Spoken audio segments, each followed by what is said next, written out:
Welcome back to Ultimate Doubles here at Genesis 7 with Toph and G-Pick. What's up, man? How you doing? Having a great time. I just saw the two teams that are walking up right now. We got some NorCal representing once again, especially with doubles. You love to see it? Absolutely. Yeah, NorCal is a doubles region. Yes. And in both games, and it's just so fun to see us get the chance to really excel on our home turf, where we have a lot of pretty good doubles players, but they're not invested to the point where they're going to fly out to majors to really show their stuff. Right. We really only have Louis Money and sometimes what's the Mega Man's name that he teams with? Mikey. Yeah. Mikey. And they did some work at Smash and Splash, but other than that, not really so much. But if you remember main stage, right? We had 6 NorCal players in the top 8. We have a history of doing really well. Of doubles. Yeah, of doubles. Yeah.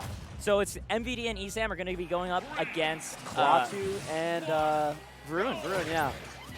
Yeah, so, I mean, I have to imagine, I think ESAM and MVD just came off a tournament win, last weekend, right? Yeah, at Glitch. They won Glitch. Yeah. Yeah, so they might be seated real high. Understandably so. I mean, they're also, really consistent at getting at least in that top 8 area, you know? Right. Yeah, ESAM already, okay. ESAM actually being bullied off stage, and Klaatu's doing a good job of trying to keep MVD from interfering with Varun's nonsense. That's kind of how it is sometimes. If someone's in off, the funny thing too is Pikachu and Wii Fit are both characters that can hang out off stage forever.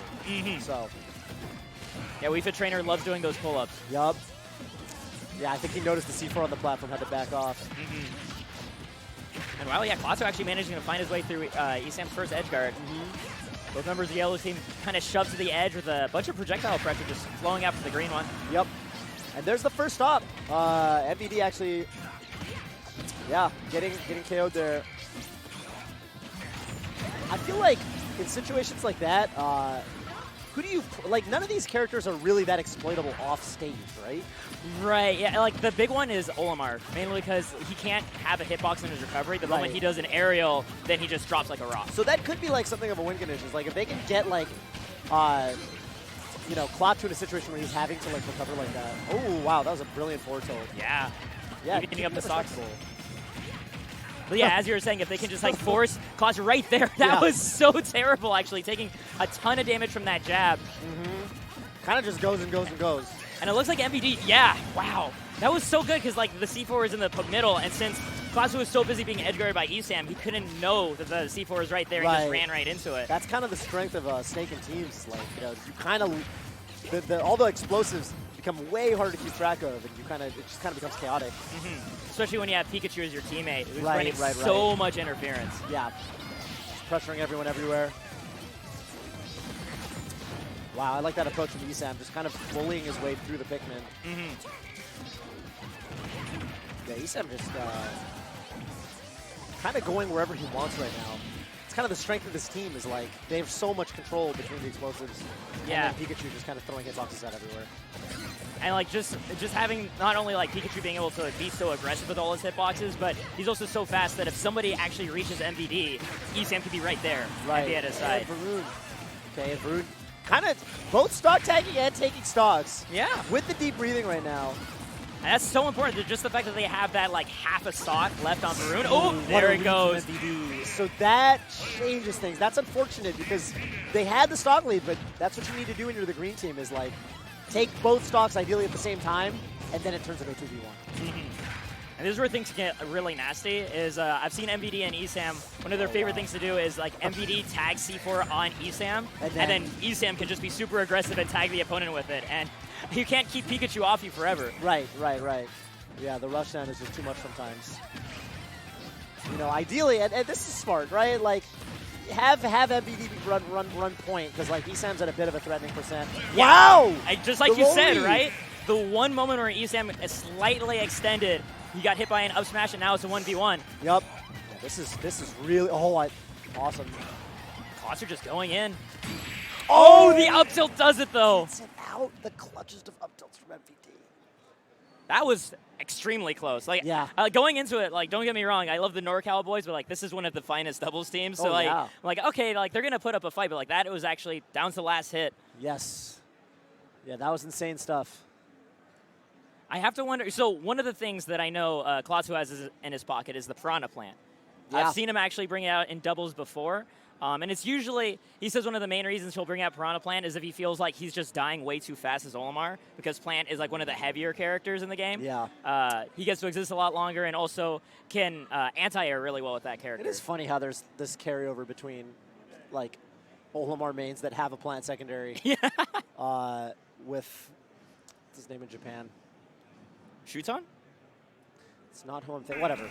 Anyways, yeah, it's, I mean, yeah, I don't think the character is really a problem. Like, with that match, it was literally down to the wire. It was so close. Yeah. I don't really think, character switches in the works there, but good to know, I suppose. Yeah, yeah.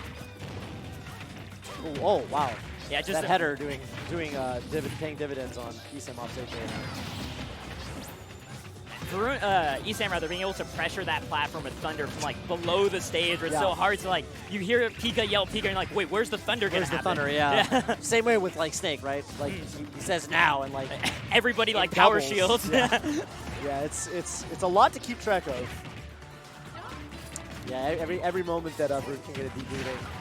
Oh yeah, it does, like you said, it's not only being able to like increase your survivability, but it also just ends up netting you stocks at like 100% off so many different moves. Yeah.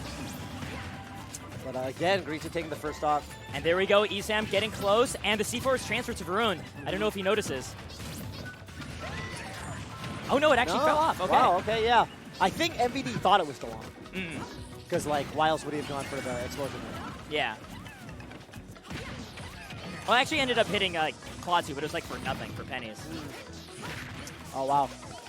Yeah, the hitboxes on Wave Pit are so strange sometimes. I think MVD thought he'd get the walk-up up tilt.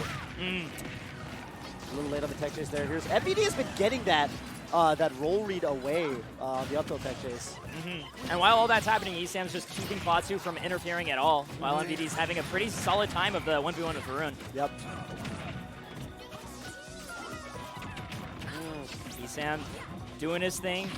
Oh, almost getting that spike on Varun.